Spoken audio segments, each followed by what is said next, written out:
Hey guys. So last week I was having a little bit of trouble with the one of my particle effects that triggers when you make contact with either an enemy or a tree or anything that a weapon could collide with. So I kind of just disabled it for now because it was causing like tons of errors and slowing everything down. Um, but I fixed that, and I also went through this week and last week I put together this little bit of like a interface for the player information UI to click on the item and then have it display the item icon, name, and description. I wanted to add more to that this week, which would be like buttons to equip it or just more information about the item. So if it's equipment, information about the affixes, or if it's a weapon, the base damage. So I was thinking about it, and before I could do that, I found out, well, not found out, but I tend to find out that the more I progress, I usually have to take a step or two back to further organize what I need to do in order to be able to code more efficiently. Because if I start coding and then I realize, oh, I should have organized it a bit better, I should be organizing it first, and then that'll give me an indication of what I need to do here in the interface, what buttons for specific item types. And um, before I go into that, I also showed, so when I have a weapon active, it was still being used on click. But this week, I just set it so there's like a bool which lets the player manager know that the UI is active. So if you click on an item, the player is not going to swing the weapon or axe. No, I didn't do it for the weapon yet. So just to show you, for the sword, it's still showing the sword and it's still being used while the UI is active. But for the pickaxe and the axe, when you click, it actually doesn't. So let me just go into how I'm currently organizing everything, and why on occasion, actually more than occasion, I have to take a step back and just organize all the information that I'm trying to work on at the moment. So let me go into here. So what I've been using is Draw.io for kind of like the workflows, and this helps me determine what type of, in this case, this is my item hierarchy, and this will determine what will show up in the inventory, different options or different descriptions depending on the item. So for example, consumable, if you click on, let's say, I don't know, an apple in the inventory, you want it to display a button that says use, and maybe a button that says drop. So you could drop it or you could use it, and then a description regarding, if it's a potion, it's like, consume upon use restores 5 health. And then for potion, let's say it's an energy potion, drink potion to restore 10 energy or something like that. So it has to know the type of item and the type of sub item in order to display the right buttons and the right descriptions on the text fields. And then same thing for the equipment. Like if it's jewelry or armor, you want to just display the different affixes, prefix, suffix, and the properties. And then for the tools, right now I just have base damage on there, so I wouldn't want to look for the other affixes if there aren't any on that. And then material, right now there wouldn't be any options other than like drop, because you could do that in the crafting window. And then this is just the inventory display we're talking about now. Skill tome might be use, and then a description saying, learn fireball, or read for fire to learn skill fireball. So there has to be different information that displays, and different options. So you might be able to drop the skill tome or use it.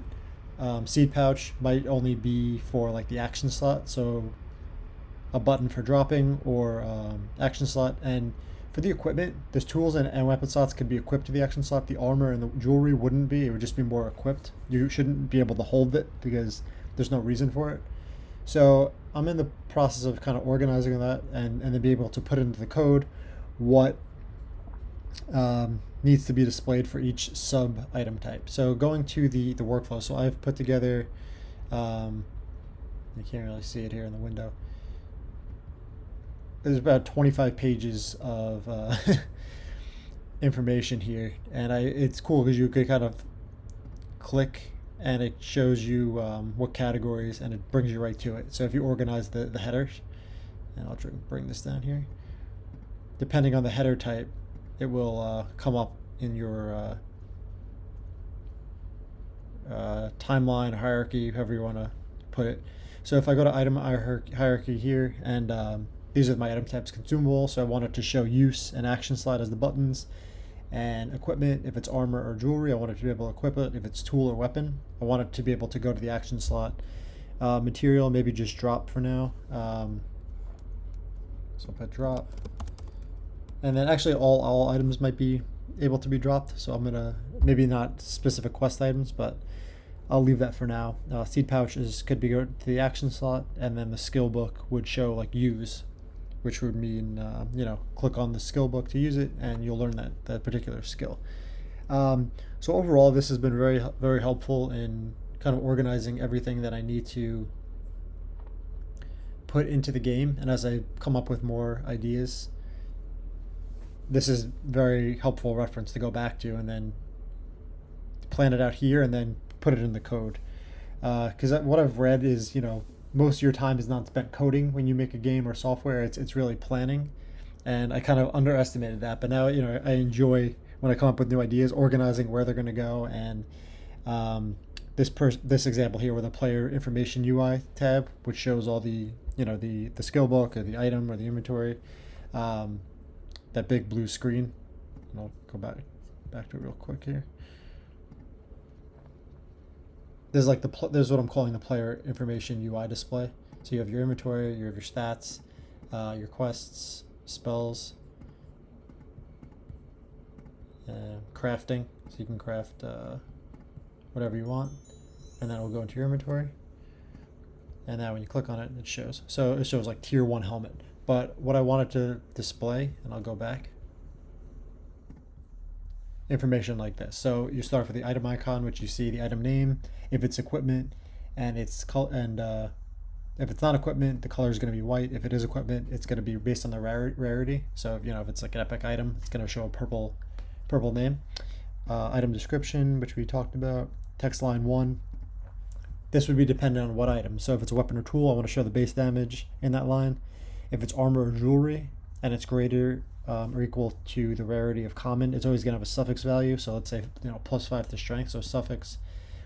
So this would actually be suffix value plus suffix value, and then suffix name. And I'll just put suffix. And then same thing for consumable. Restores whatever the stat is, energy, and the example would be restores 5 mana or 5 life, 5 energy, whatever it is, depending on the item and what it grants or what it restores. Skill book, example of teaches fireball. So when you click use, it'll show that.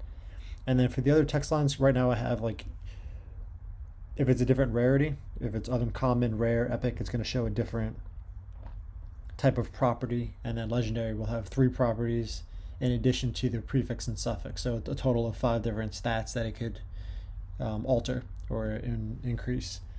And then down here we have the 4 buttons that I can think of right now that kind of encompass these. So we have use, we have equip, we have action slot, we have drop. I'm sure I'll come up with other ones as I think about this and as I run into issues. But for now, the next plan for next week is going to be, at least maybe I'll start with the equipment and go into the code and be able to apply, depending on the equipment, all this information into the item information display. And then down here is just more information about, this is the inventory tab, then you have the equipment, crafting, skills, proficiencies, quest log, bond, pets, and map. And this will definitely be tweaked as I go, but this is a quick and easy way to reference back and update anything, because I get ideas throughout the day when I wake up, in the car ride to work. And it's already 10 minutes this video, so I'm going to end it here. But let me know if you have any questions or comments below. But this is generally how I have been organizing everything and will continue to do so. So thanks for watching, and let me know if you have any questions or comments below.